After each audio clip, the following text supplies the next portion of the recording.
Well, the CDC is warning people about the measles after confirming 58 cases of the virus across the country in just the first 3 months of this year.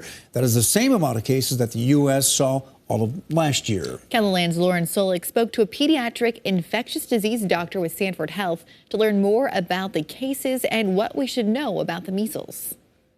17 states have reported cases of the measles between the beginning of the year and March 14th, including Minnesota. And those are all in unvaccinated travelers, usually connected to international travel.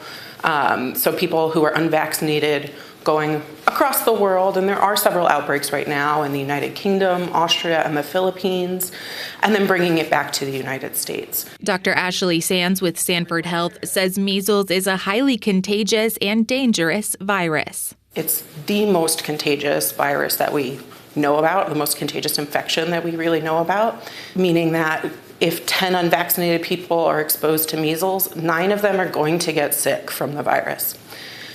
And the other thing to know is there are complications that can be deadly even. Most of the 58 reported cases in the U.S. have been found in unvaccinated children 1 year or older.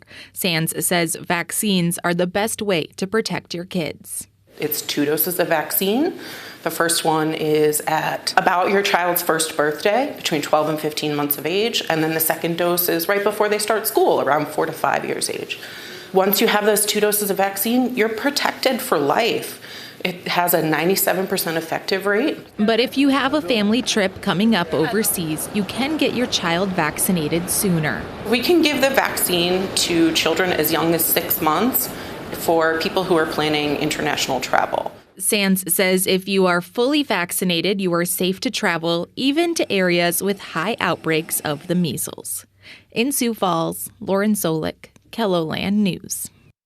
Now, Sands says symptoms to watch out for include a high fever, cough, red eyes, runny nose, and a rash that starts on the head and will come 2 to 4 days after the fever. And if you notice these symptoms, Sands says that you should call your doctor before going to the hospital so they can make sure that they have a bed ready and avoid spreading it to more people.